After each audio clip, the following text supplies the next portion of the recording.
couldn't just pause the audio. So, as I was saying, just looking over what we have here, Harvester is, if you're playing the game for the first time, Harvester is one of the essential things to learn. Getting 2 plants per swipe of your Kukri is essential because 2 green plants will get you a healing syringe. So that means every green plant you get is a healing syringe. It makes it easier to get the fancier syringes, but the key benefit is that. Getting the gadgets is nice. This is more important, and you need the gadget training to get the trade agreement, which allows you to get explosive arrows, fire arrows, sticky explosive grenades at the trading posts. That's really nice because explosive and fire arrows are a silent and very precise option compared to rocket launchers and grenade launchers. I will be going to get that next, although the knife throw takedown is also high on my list. There's other stuff. The loot takedown is really nice because it means you don't have to go back and clean up a kill site and loot things after the fact, but being able to kill 2 guys with 1 takedown is really nice. Death from Above has strong but limited usability. However, you do eventually want the cover takedown and the grenade takedown, so you'll go through Death from Above and Death from Below. Handgun takedown, it's possible to take down multiple people. The problem is it's very loud because you're using the opponent's gun, not your own, for the handgun takedown, and so there's no silencer. Drag takedown is nice. You can always move bodies after they're down, but drag takedown allows you to just pull them after the takedown. It's very smooth. It's not an essential, but you'll come to really appreciate it. Bullet sponge, you'll want it. Again, your armor absorbs more damage. This section, none of this... Oh, that would be my phone's alarm telling me it's time to broadcast. Look at that. Should have paid attention, but I didn't. So yeah, none of these ones, the at the ready, the stay on target, are going to dramatically improve your day, but you'll be glad you have them. Same thing with this and this. You'll want moving mountains because the heavy gunners and the heavy flame units, they can't be carried otherwise. You will eventually want Elephant Rider, also because you can't get the other syringes without getting up to these. Rhino Skin is just useful for obvious reasons. Improving your healing ability here, you'll want them. Depending on what difficulty level you're playing at, increasing the number of hits you can take is quite simply going to be really critical, especially in the first couple times you play. Alright, so that's the broad strokes there. I have done some crafting since last I broadcast. I now have the full weapon holster. I have 1 enhancement to the loot bag, 3 to the syringe kit. I've enhanced the wallet and the bait bag and the quiver once, and the ammo bag twice. This one here is key because this means I can carry 4 weapons. Without that, you're limited to 1 or 2, and it can be really limiting even early in the game.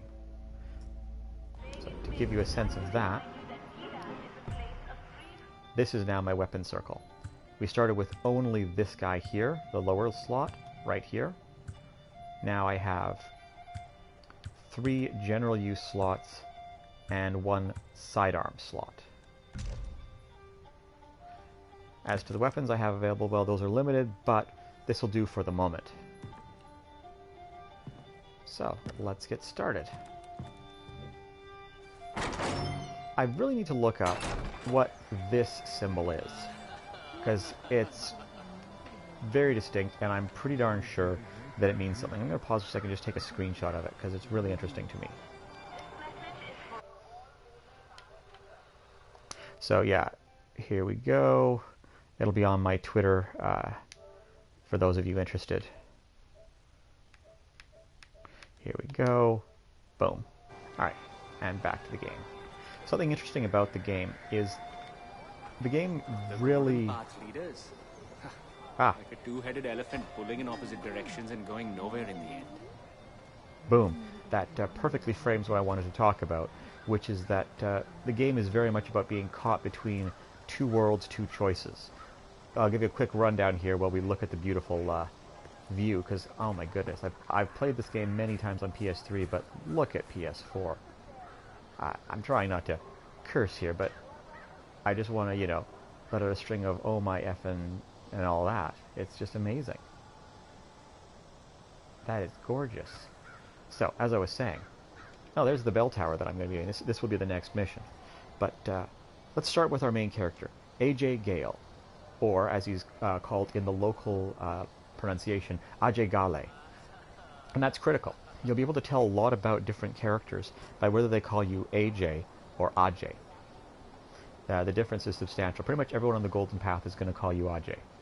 The exception being Herc. And we'll get to Herc. And then anybody of American descent is generally going to call you AJ. And AJ still calls himself AJ. But watching who calls him Ajay and who calls him AJ, it's a good first hint. And it very well illustrates the divide in Ajay's life. He's born Kirati, but at the age of 3, his mother fled Kirat, and he was raised American. He is very much trapped between those two worlds. And then, on the other side of this, you've got other characters like his adversary Pagan Min. So Pagan Min is the self-proclaimed king of Kirat. He sided with the royalists in the Civil War, and then usurped them and took power, turning the surviving royalists into the Golden Path, led by Ajay's parents, Ishwari and Mohan. Pagan himself is half British and half Chinese, Hong Kong triads. And so again, you have him trapped between those two divides there. You also have his chief enforcer, his spy master and torture technician, who we met in the introductory sequence, Paul Harmon, aka Deplore. Paul has a life back in the States with a little girl and a wife, and he presents to them the illusion that he's some big banker or merger acquisitions businessman who travels the world merging banks and whatnot. And what he does over in Kirat is he takes great pleasure in torturing and extracting information from people. And as you will see later on when we get a chance to talk to him, this won't be in this broadcast, but he loves that and he considers it his true calling. And so we have, again, somebody straddling two worlds. And you see that with the Golden Path themselves, as that gentleman was saying about the two-headed elephant.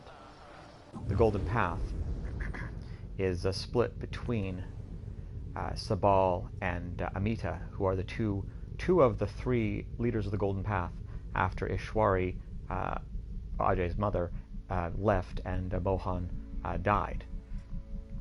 And they're represented by the tiger and the elephant, which are shown here as the skill tree as well. The aggressive and the traditional, the pragmatic and the defensive. And Darpan, the gentleman who gets killed in the intro sequence, the one who helped you get across the border, was the 3rd of the leaders. And without him to break their disagreement stalemates, the Golden Path is being split between Amita's forward-thinking, Maoist, communist, pragmatic perspective, and Sabal's tradition-loving, borderline theocratic, old-school royalist approach. And so that split is part of the central idea of the game. And you'll see that other characters we haven't met, like Yogi and Reggie, Yuma, Noor, Herc, all have internal splits as well, being pulled in more than one direction. And keep an eye on that, because this split between which way to go and is there a good way and is there a bad way is critical to how the game's story presents itself.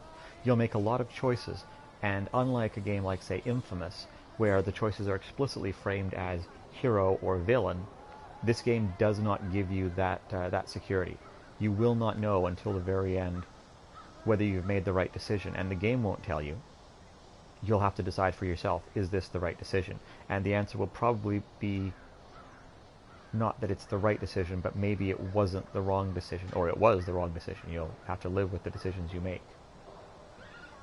One other thing regarding that split is the languages. There was actually a petition started to get all the native language that wasn't spoken in English to be spoken in Nepali, on the grounds that Kirat is Nepal. But actually, Kirat is meant to be straddling the border between Nepal and India, northern India, as indicated in the introduction. And here, in southern Kirat, people tend to speak Hindi if they're not speaking English. Whereas, further up into the northern half of Kirat, people tend to speak Nepali, because they share a border with it, as opposed to India. And again, you can see that split, the divided between two worlds, that typifies this the game's ideas. Interestingly, with regards to language, is that Pagan Min's special forces, the Royal Guard, if they're not speaking English, they're speaking Chinese. I've forgotten whether it's Cantonese or Mandarin, but Cantonese would obviously make more sense because they're from Hong Kong, but I don't recall. Whereas the regular Royal Army, which you'll see in southern and central Kirat, they tend to speak either Hindi or Nepali if they're not speaking English, because they're just regular conscripts or volunteers from the Kirati population, whereas the Royal Guard is Pagan Min's former triad drug enforcers given fancy tech. Alright, so keeping all that in mind, let's get started. We've already seen Amita's mission, her first introduction, where she is trying to teach Bhadra how to use a bow, and Bhadra is explaining that Sabal doesn't want her to because she's the Tarun Matara. And again, Bhadra also is divided between two worlds. Does she get to be a normal teenage girl, as Amita keeps wanting her to be, or does she have to be the incarnation of the goddess Kira on Earth, the Tarun Matara? Think like a mother goddess version of the Dalai Lama, as Sabal wants.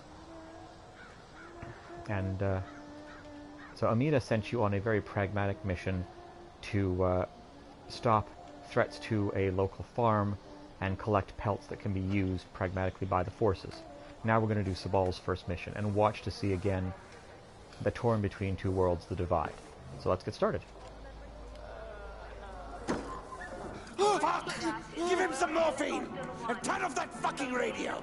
And here I'm not trying to swear. Never mind. Who fucking cares? What happened to him? He fell. Pagan floods the airways and we have to endure his bullshit. Enough is enough! I told him to climb up the old bell tower, take over the transmitters, hijack the broadcast locally. Except... I can do it. Way to step up, brother. There's nobody guarding it, but it's a tricky climb. Promise me you won't fall. I promise. I won't. So Amita gives us a pragmatic mission to stop a direct threat to people and collect pelts that we can use, whereas Sabal gives us a mission of propaganda importance, of ideological importance. And again, that very much matches their divide. Boom. That's why I've got Harvester. See, 2 purple leaves. Now, because this is an Ubisoft game, collecting the bell towers is a critical start. Oh, I'm now close enough that I can use my weapons. There's very few spots where you can't use your gun. Only a few locales. Banapur here, the southern capital of the Golden Path, is one of them. But because this is an Ubisoft game, these towers will open up the map, and that is critical to the gameplay. They'll also unlock weapons. Now, they've told me to use a zip line. From experience, the hang glider is better. Now, with regards to the characters, it's interesting that Ajay volunteers. If you've played Far Cry 3, you'll know that Jason has to be pushed into his role as protagonist repeatedly. And the whole arc of Jason is going from a directionless... Oh, I'm not going to make it. Is going from a directionless, self-obsessed California boy. Oh, where are they?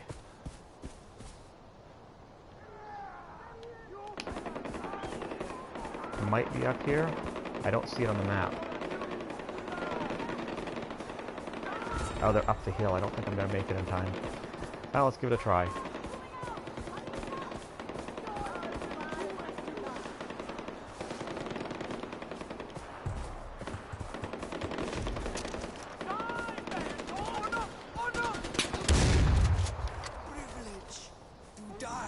So that was a karma event. You don't have to help out, but if you do, you get karma points. Alright, where is the eagle? Eagles are far more dangerous. See that gun for hire token? You can use those to call in reinforcements. See, and now I've earned some money. And some karma points.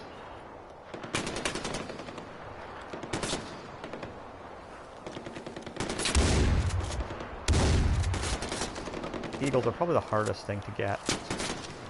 The best time to try and get them is when they're actually swooping down at you. This guy's not going to give me my reward until this eagle is dead. Oh, maybe. Ah well, you know what? We'll deal.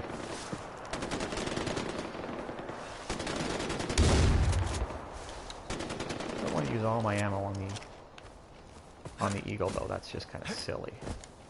Alright, so as I was saying, Jason Brody in the old in Far Cry 3 has to be pushed, and the whole story is about Jason's transition from a self-obsessed California boy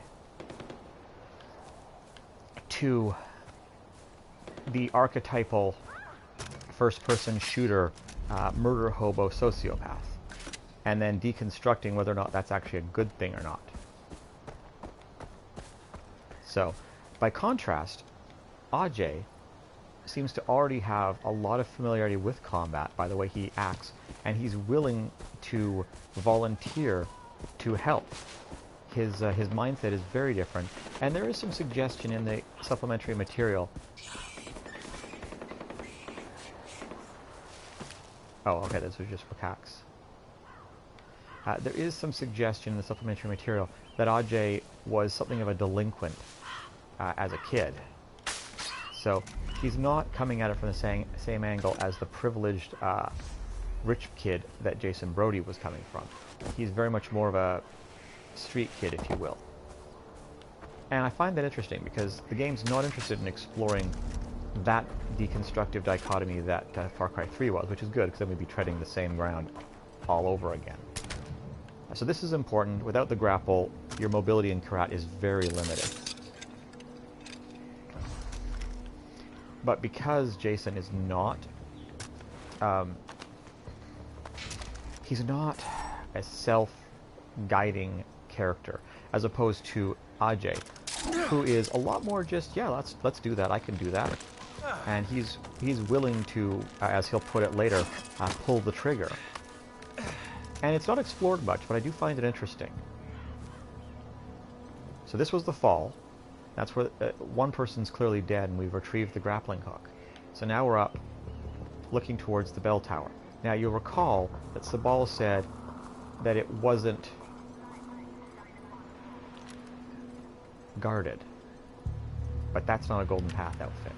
By the by, these are Tibetan prayer flags, if you're unfamiliar, and they just look absolutely amazing. So now we get to look at one of the more entertaining additions from Far Cry 3 to Far Cry 4. This isn't even in Blood Dragon. Dun da dun dun dun da da. And yes, you can detach, and yes, you can fall, and yes, you can die. This particular one has a little sub-landing, so you can survive, because it's the first use of it where you're in charge. Now, if you hadn't caught the Sixer before, this is where you get it free of charge. I do have the Sixer, so I don't need it. And there's the propaganda broadcast.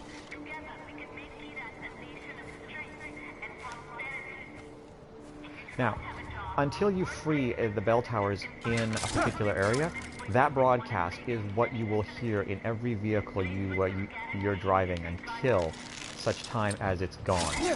And yes, you can do the swing from tree to tree. You can George of the Jungle this thing. You know, watch out for that tree. Literally, because it can be difficult. Oh, and there's the other guys. Right. So now we're going to do some tagging here. And you'll notice right there, that is a beehive. So.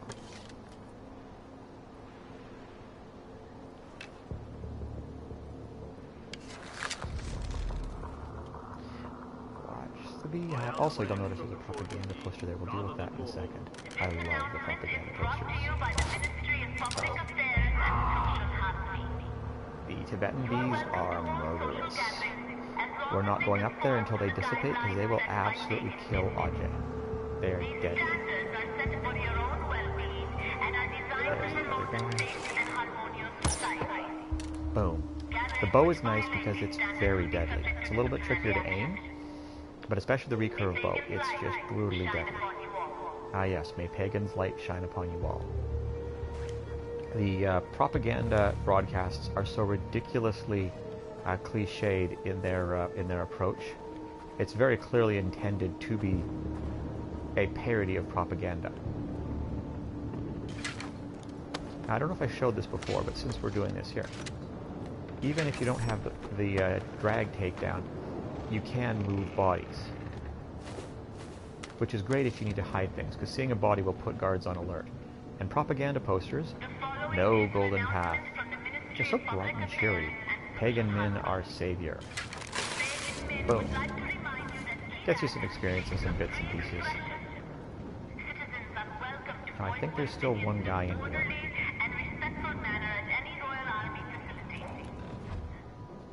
Okay, so now we're going to get the bit here, reach the top of the bell tower to hijack the signal, removes the fog on the map, and gives access to free weapons. The free weapons is tremendously useful.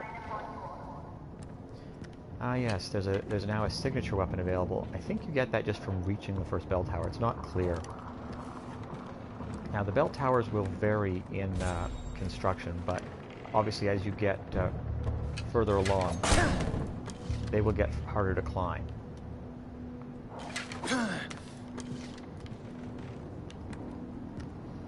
So, moving along here.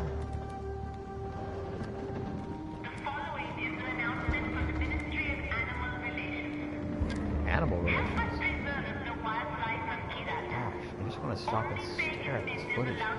The game is pretty on PS3, but it's absolutely gorgeous on PS4. Now that was a climbing point, but when you're climbing these towers, there's normally additional stuff around if you take a little bit more time. I'm just having a quick look because I don't recall.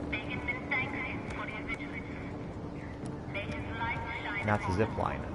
You can and will get attacked by soldiers who spot you and zip down if you're not careful. The game keeps you in crouch, by the way, if you climb or similar, which is nice. Now, what do we got here? Health and safety warning. Pagan Min wishes to remind you that bell towers of Kyrat have been officially condemned. Those dangerous ruins are a threat to the safety and well-being of everyone. King Min has, in his benevolence, kindly stationed Royal Army troops at the towers to ensure the safety of his loyal subjects. May Pagan's light shine upon you all. Ministry of Public Affairs and Social Harmony. I gotta say, I love the idea of the Ministry of Public Affairs and Social Harmony. It amuses me no end. Alright. So now we get to walk across this sketchy thing. Now, the question, of course, is the whole applying story design to what is very clearly an Ubisoft staple, the bell tower, the checkpoint that opens up the map. It wasn't done terribly well in Far Cry 3, but Far Cry 4, see, here we go, going past the list, you get secret box. Boom. But Far Cry 4, because they're broadcasting propaganda, and it actually has a strong story matched to the rest of the story, and you'll meet the pirate radio DJ Ruby Rana later on in the game and do missions for him, and the whole dealing with said propaganda becomes an actual major part of the story. I think Ubisoft Montreal did a really good job of making something that Ubisoft shoehorns into all their games actually fit. So that's a pleasant surprise. I mean, I enjoy the bell towers. I am a sucker and a whore for a lot of the elements that Ubisoft includes manually in their games. Catching bases, collectibles, the checkpoints. Honestly, all of this stuff is quite interesting to me, and I will spend a long time on this stuff. Oh, did you hear that? 99% crime reduction when Pagan Min took up the kingship. Because of course, you know, that's totally believable. I think actually, I keep mentioning Franz, you know, but then again, he is, I think, my favorite Let's Player, so give it another plug. If you haven't watched the German Spies channel, search Franz the German Spy. I'm going to get attacked by an eagle here. That is their dive attack sound. That was interesting. Oh, there he is. Yeah, see, there he is. Let's keep an eye out. If I'm under the cover, I should be okay, but out in the open, you will get caught. Now, there's one more. Looks like I've missed a treasure box here. Let's look at that. Alright, let's shut her up. You are welcome to all social gatherings, as long as they conform to the guidelines set by Pagan Min. These standards are set for your own well-being and are designed to promote a safe and harmonious society. Boom. Shut the F up.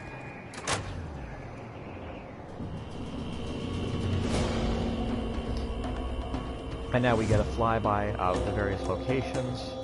And again, you can see another of the graffitis that give us character portraits. Yes, Isha's farm is always under attack at this point. Kira's refuge, I think I've been there already, but I'm not sure. And now the map will unveil. So this is Southern Kyrat. And just to give you a sense of this, so Southern Kyrat, and then we have this section here is Mid Kyrat, right up to, so let's see here, that's Yuma, so she's in North Kyrat. Basically right around here is King's Bridge. You can't see it clearly because of the fog, but right around here is King's Bridge, which is a narrow pass that separates the north from the broader south. We have South Kyrat, and then we have, this is also technically Southern Kyrat, but it's listed as Mid Kyrat. And then we have Northern Kyrat up here. So Northern Kyrat, this is where they speak Nepali, and this is where the Royal Guard are up there speaking Chinese, because of course Pagan and Yuma are both from Hong Kong. And down in Mid Kyrat and here in Southern Kyrat, this is where they speak Hindi. So you've got your standard bell towers, and you've got your actual outposts that you can capture. They will get attacked if you free them, and you can then defend them for additional points. They will not. They will keep getting attacked until you deal with that region's fortress, controlled by one of Pagan's 3 lieutenants or Pagan himself. So we've got Varshakot, controlled by Paul Harmon, aka Deplore. We have Bagadur, controlled by Noor. She also, interestingly enough, runs Shanath, and we'll get to that later. In the southern chunk of Northern Kyrat, we have Ratu Gadi, which is controlled by Pagan's right-hand woman, Yuma. And then up in the northeast, we have Rajgad Gulag. So Gulag meaning like prison. This is not Pagan's palace. This is his fortress. His palace is up here. But Rajgad Gulag, controlled by Pagan Min himself. And there's some other key points. For instance, Uktarsh is one of the few spots besides Banapur where you can't use a gun, along with Tirtha, which are the other actual towns. And then the international airport, you can use a gun at Kyrat International Airport. The reason it's got a different map icon here is because, like Uktarsh, like Shanath, it's not a place that you can actually capture. These are areas that are always either neutral or open. And there's a couple other landmarks that aren't marked here, like the brick factory and things of that nature. There's also Shining Mines, which I don't know if it's marked on the map here, but there'll be numerous references. I'm just going to mention it so that you know to look for it. Shining Mines, and that's not mines as in digging things up, that's mines as in thinking, because you'll notice it's called the Pradana mine. But no, Shining Mines is Pagan's re-education camps. So keep in mind that as charming as Pagan can be, and he can be really frickin' charming, he has actual re-education camps a la the Chinese Communist Party. So do bear that in mind. So there we go. Finished Sabal's first mission. We now have the Scorpion free at outposts, which is nice, and a bunch of new activities have opened up. Now normally, we'd be able to just charge down this way. And you know what, I'm going to do that. I'm not too worried about that treasure chest, because this is just really cool. And you can use a gun, you'll notice.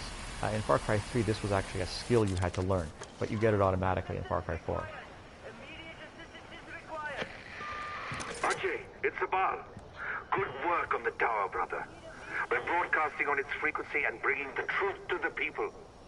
When you have time, go see Longinus. He's a friend to the Golden Path, and he'll be grateful you helped us. Longinus? Weapons dealer and priest. A little crazy, but if you want guns, he's the man to see. Yeah, I'll weapons update your dealer map. and priest. Now, we're going to do this. This is a side mission and totally optional, but it's really good for the story. Pick up! This is urgent! Hello? Vind, is that you? There's nobody here by that name. Damn it! He's overdue. Who is this? AJ Gale. And who is this? Ajay Gale? One moment. Ajay. Right, I know who you are. I'm Gopal with the Golden Path. We could use your help. My unit handles supply drops for the cause, but I'm short-handed here. The Royal Army is resupplying troops in the area. I'm sending you the coordinates for the drop site now. Grab the packages before the Royal Army can secure them. What's in the packages? Supplies. Things we can use. Okay, I'll get your stuff. Alright, so there's two packages. You can see that in the top right corner. I really don't like the default driving controls in this game. And I really don't like this particular vehicle. So you're probably going to find that I am absolutely horrible at this compared to other stuff in this game. This is a game that I quite like, and for the most part I'm reasonably good at. But this particular part, I am not good at driving an ATV. And I will freely acknowledge that, but I need the speed for this particular mission, so that's the brakes.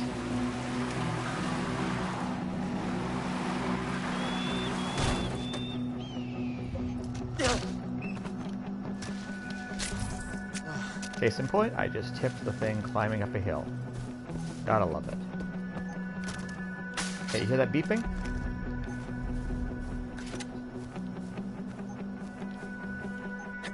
That beeping is the transmitter on the supplies. And if you look on the map, you'll see a little blue region that's been highlighted. So you know it's in there, so it's just a matter of finding it. And it will flash white as all options. There it is. See, there's the dead guy. Let's get this first, because this mission does have certain timed elements, and picking up one of the supplies will trigger the next event. So let's just take a moment before we do that. Okay, my fellow drinkers, with deep and sincere regret, I have to inform you that old Isha's Rakshi will stay closed for a while. My heart is heavy. Tomorrow, my beautiful daughter Tara will be cremated. I have to stay focused, strong in my body and mind in order to put my last respects to her and in the fight that caused her death. Again, just to drive home that, yeah, people are dying. Now, there is one more treasure chest here somewhere. There it is. Copper wire and some sniper ammo. I don't actually have a sniper rifle yet, which is a shame because I love sniper rifling. I got the first package. Great! One more to go. Good luck. With any luck, there'll be a different vehicle. I'm going to try ignoring it, because I do not like that. That would be nice, but you know what? It's not going to work.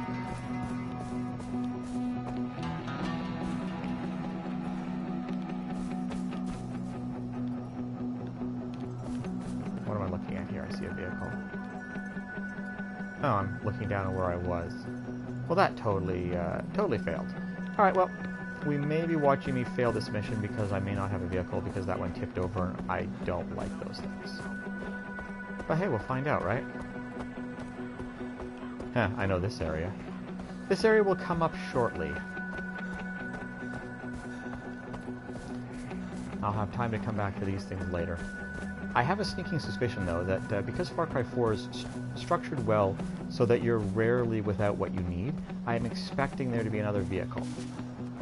Yep, see, there it is. But, of course, it's an ATV. Oh, and that's a wolf.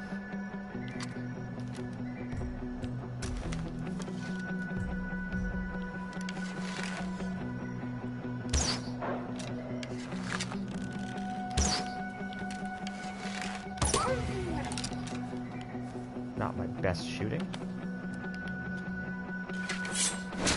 Don't know that I need a wolf skin, but I mean I can always sell them. And arrows are for the most part possible. Oh yes, and the bait's always nice. You get, as you may have just seen, you get double.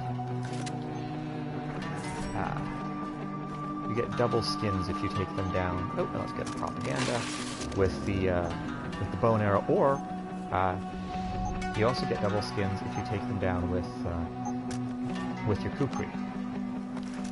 I don't necessarily recommend that. You can also do it with a throwing knife as well.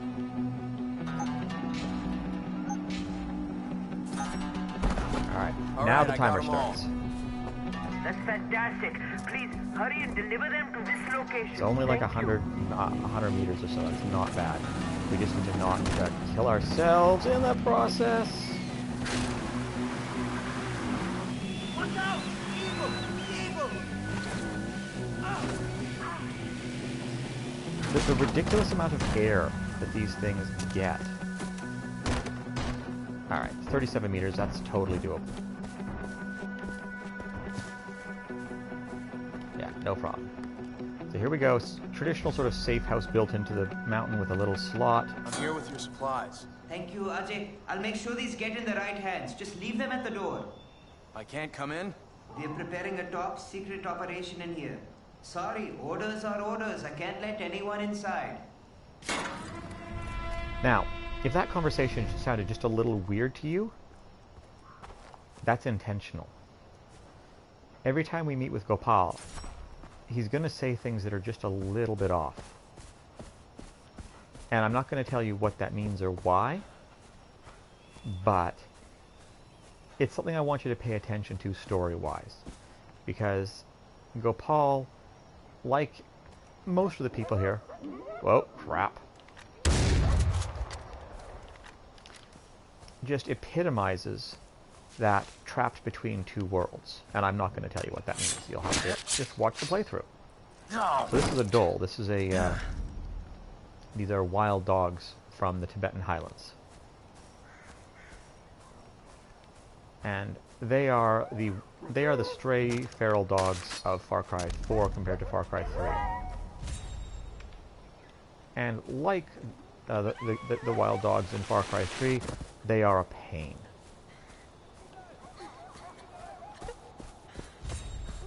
So, be aware of that. They can, especially when you're at early health levels, they can tear away at your health surprisingly easy. Now we're back to here. I almost shot him thinking he was a monkey. That would have been bad.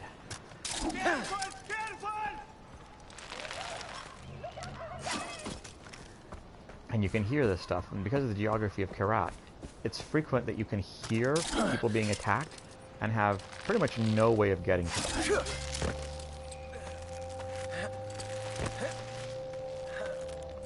Now, what we're doing here, if you listen to the messages from Sabal, he mentioned Longinus, the weapons dealer and priest. And again, I was talking about people being trapped between two worlds. And arms dealer and priest kind of sums that up, if you think about it. Longinus is a shout-out to Far Cry 2, which is probably the best regarded of the Far Cry games in terms of combat realism. It's a much more hard-boiled shooter and much more open world compared to Far Cry 3 or 4.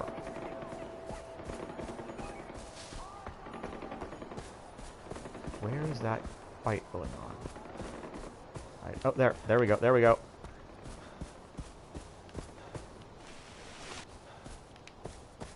Oh, I think they're okay. Wait. Oh no. It's not them. They're just standing Whoever there. stopped those propaganda broadcasts is a hero. I'm glad the propaganda broadcasts have stopped. They were driving me nuts. And this is something really cool. The game does react to what you do. It's a much more fluid reaction than you'd see in, well, most so-called open world games. Now that is the Sherpa coming along, and I could really use a quick... Where is he? Ah, there he is. He's a mobile shopkeeper. And the Stormer is available, and the Scorpion. So first let's refill our ammo. Then let's sell.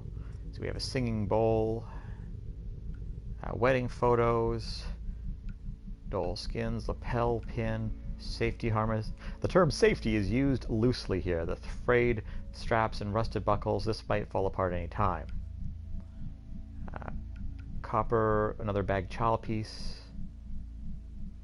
Engraved sparrow and bean-shaped clasp.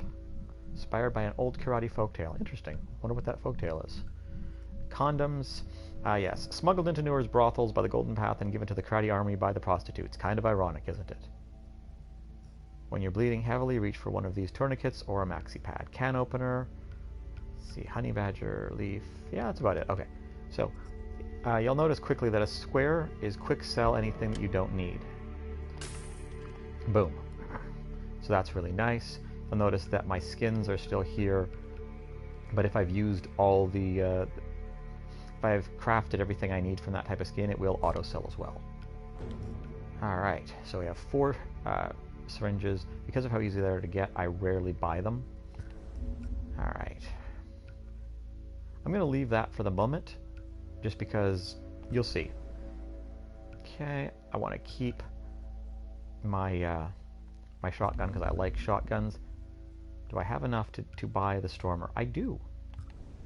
I actually do have enough to buy the Stormer, but I want some explosive arrows and some fire arrows, so I'm not going to buy the Stormer at the moment. I will stick with the weapons that I have currently set up. So what I'm going to do instead is I'm going to use my skills, because we earned some skills from that secondary mission, and I'm going to take Trade Agreement. That allows me to now buy some fancier toys. So I'm going to buy some explosive arrows, some fire arrows. I've got Molotovs, good. Throwing knives, good. Grenades, good. Good. Mines, yes. And C4 charges, yes. So I've got all those fun toys now. Now we're going to go back to the beginning here, and I am going to buy sticky mines, which allows me to stick them to surfaces. Sticky grenades and sticky C4. I'm also going to buy some body armor, and you will see why in a moment. The wingsuit is still locked, which is a shame because it's awesome. But that will do it for me for the moment. But I do have a little bit more money left. Let's unlock South Kyrat locations since we've opened the map. Boom. On your journey? Alright, so now let's get to Longinus.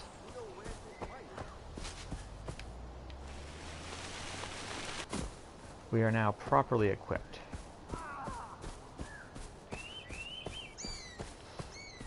Now, as you're playing this game, you'll get used to constantly glancing down at the... What the heck was that? I presume it was one of the tapirs that I'm hearing. But you'll get used to glancing down at the map console. Oh, that's a rhino. Do not stop. Do not stop.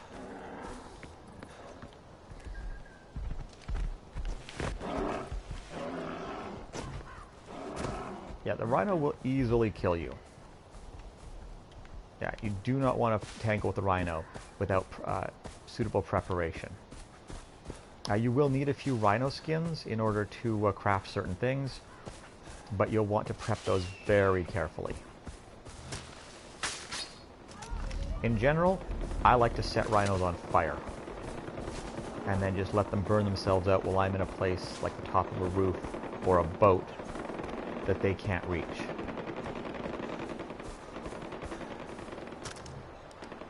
Oh, did not mean to do that. Okay.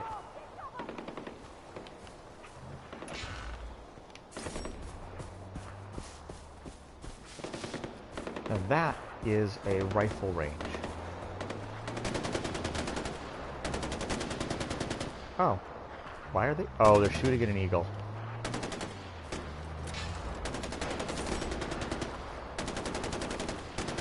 So, the whole thing about the eagles in Far Cry 4, if you're not familiar, is that they went to Nepal, the programmers, and an eagle actually attacked and destroyed their drone camera. And they were so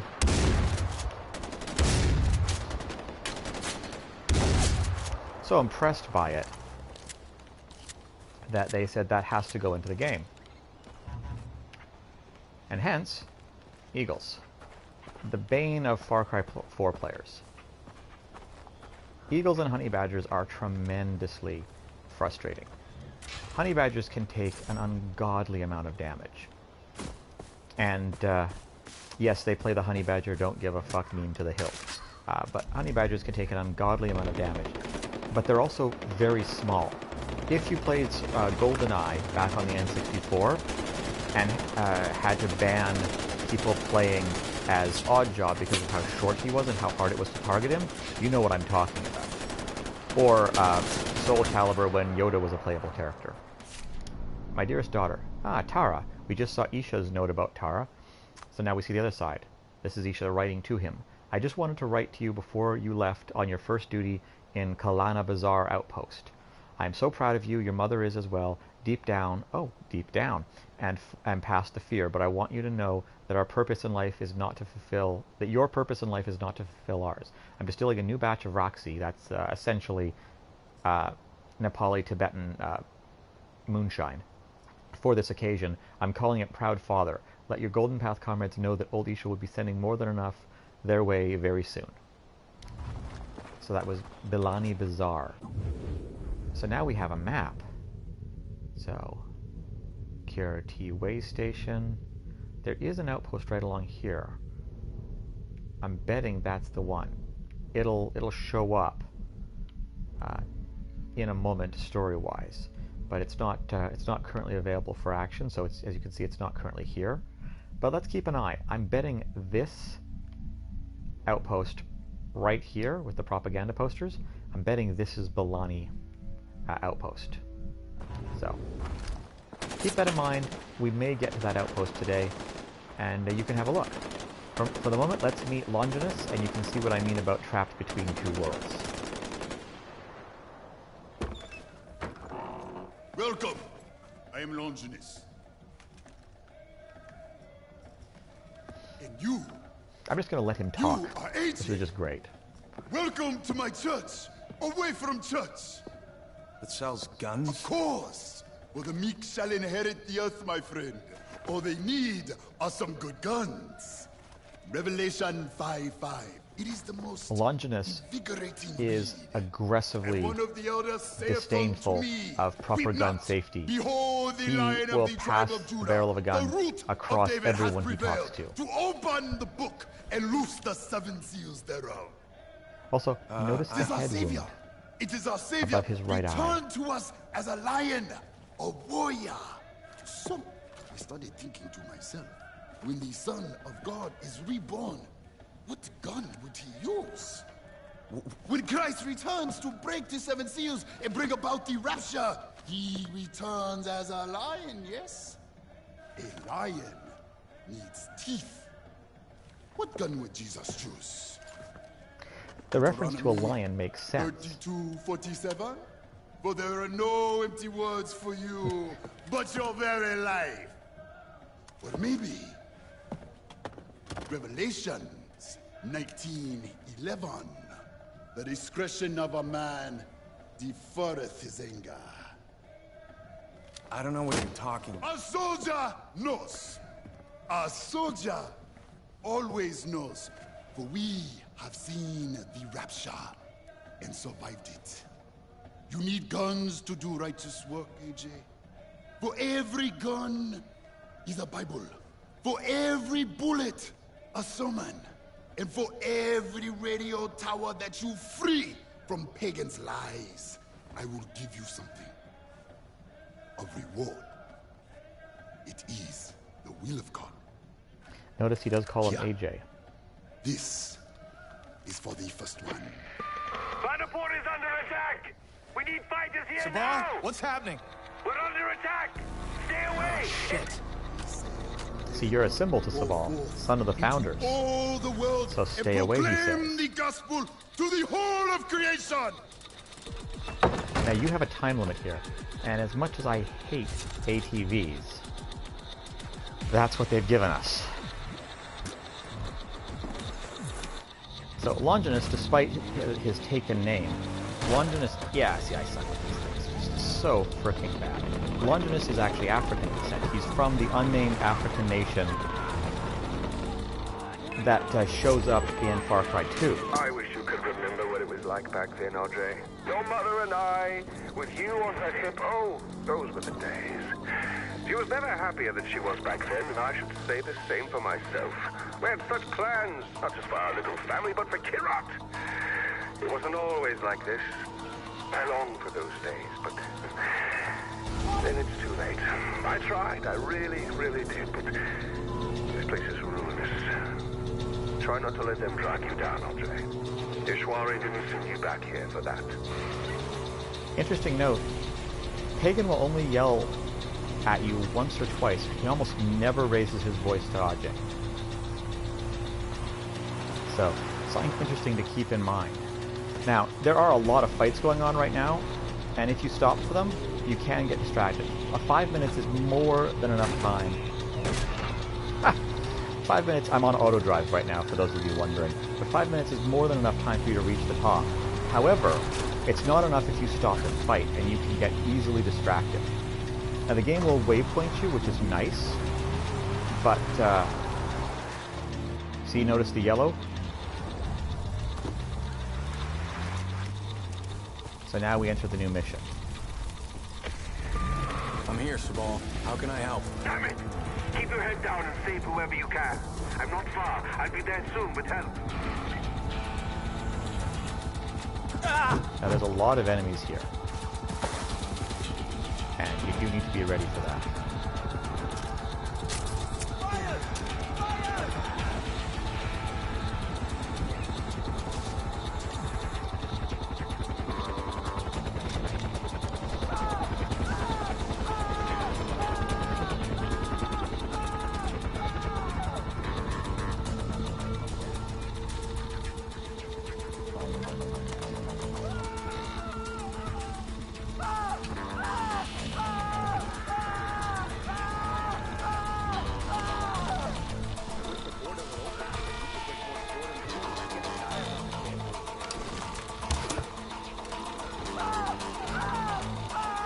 Now there's no timer along here, so just stay alive, basically. Kill people.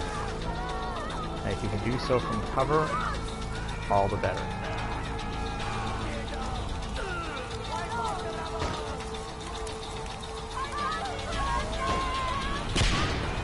That said, it's not easy to do this without getting directly involved.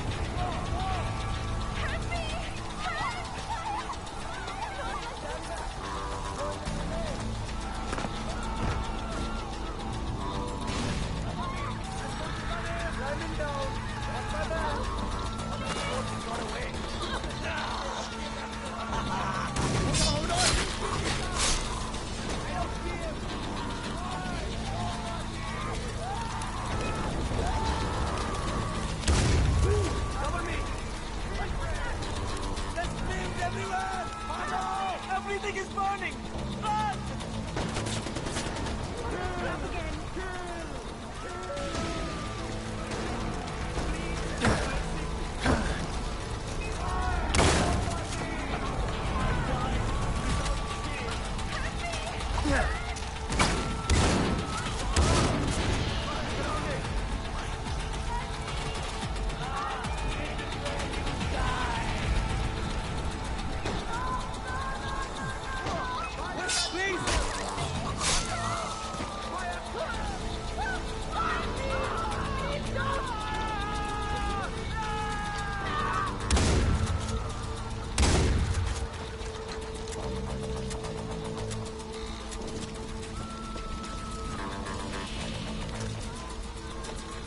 Alright, so I've been very quiet here.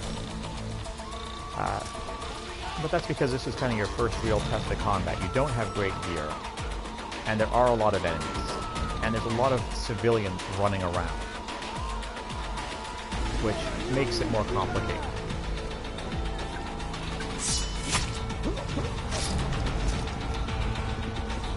Oh, you hear that?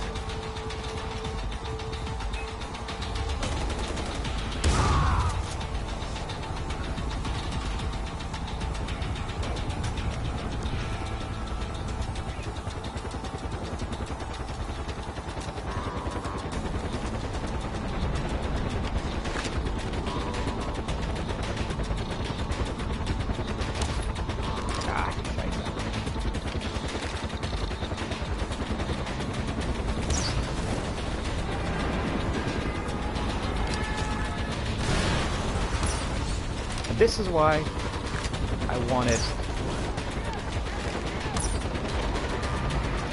These soldiers heading for the community bunker. That's where we put Badra. Ajay, get her out. That was the key. Having that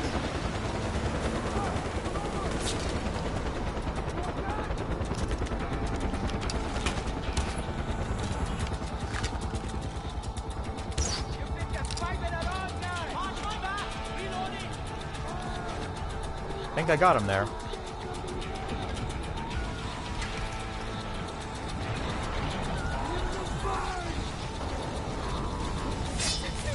Boom.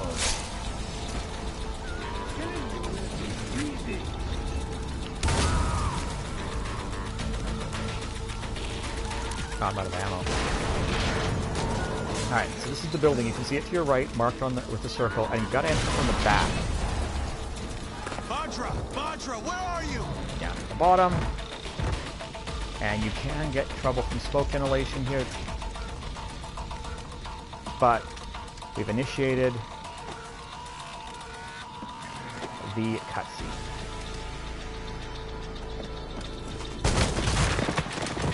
Badra's interesting because you'll never see her in any place outside of a cutscene. It's impossible to interact with her. The programmers worked very hard to make it so you can't kill her. It'll comfort them. She's just a child, Sabal, and she's terrified. I'll take her home, and then we'll worry about the people, okay? Notice neither of them actually waited to see what she wanted. Okay. They both have their own agendas.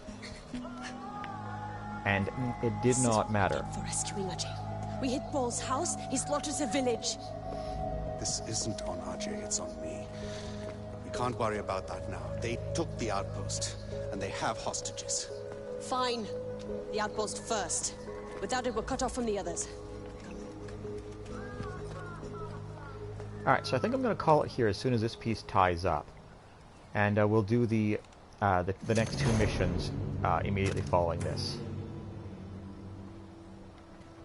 So, we're going to get a message from Sabal here pretty quick. Look at this. As a pagan, and then I'll stop it.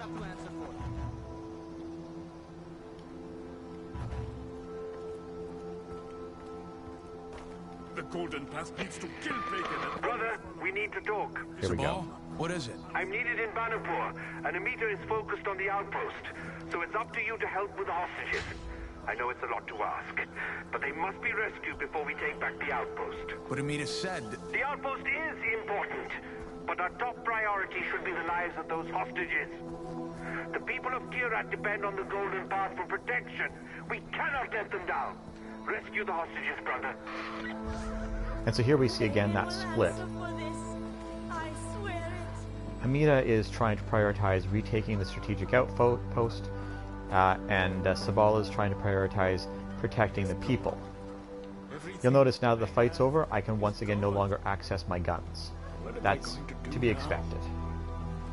Alright, so as I say, I think I'm going to call it here, as I loot a few dead bodies. Look at what Pagan Min has done! Oh, this one I can't seem to loot. Go figure. Well, I'm going to see about what I can buy, and then move on to the next one. I will need a sniper rifle pretty quick here, but the only available sniper rifle does not have a silencer at the moment, so I'm going to hold off until I can get a better one. The Dragunov is not a great weapon.